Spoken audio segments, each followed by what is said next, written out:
Welcome to an overview of the school official review process for the in-school verification for National Health Service Corps Scholarship Program and Nurse Corps Scholarship participants. If you've received an email from the HRSA BHW alerting you that this information requires a review, please follow the link in the email, which is specific to you only, and navigate to the request. You'll be taken to a page similar to the one you see here, where you will be asked to review a series of information with respect to the scholar's information on file, as well as their current enrollment status. After reviewing the brief introduction, please review the personal information to ensure that the scholar's first name, last name, email address on file, and current program as reflected in your records matches. Additionally, you will want to check your first name, last name, your email address, as well as the role that the scholar has requested review from in the school official details section. Note that the email here is redacted for privacy purposes. After you're finished reviewing this section, please move on to the school information.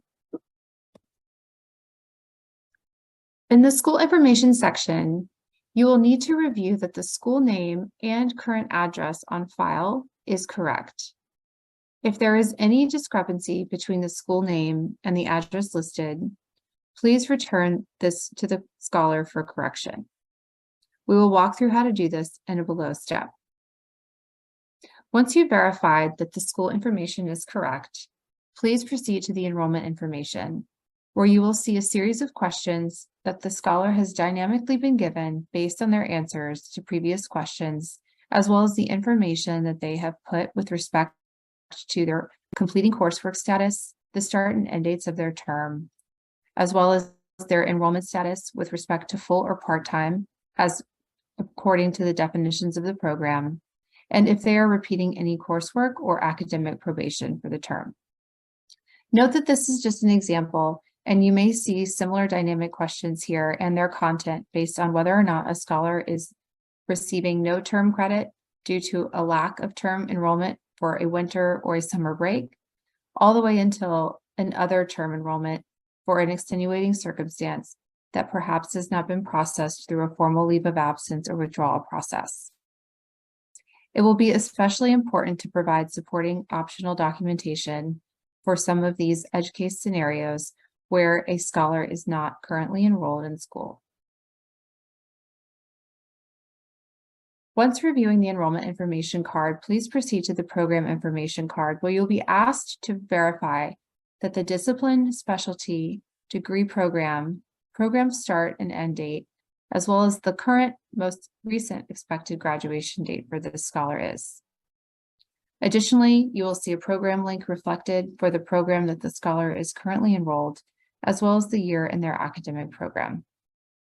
If any of this information is incorrect, you may please also return this to the scholar for correction. If supporting documentation is required, please upload it here in the Upload Documents section. Note that documents should not be larger than 5 megabytes, and they should not include pictures or alternative file types, as they are not considered acceptable. It is also important to note that while supporting documentation is not required, it is highly encouraged. Once you've finalized all of your review, as well as added any additional documentation, you may then submit your decision for the request. If you have not found any discrepancies in the information that the scholar provided and what BHW has on file, in comparison to what your school institution is currently tracking with respect to the scholar's program, you may confirm that the information is accurate by selecting yes. If not, you may send this information back to the scholar for correction with a helpful comment to explain the need for updates. Once you have populated this section, please electronically certify that you are in the capacity to represent and verify the scholar's enrollment status and hit the Submit button. Note that the Submit button will not be enabled until all of these fields are properly populated.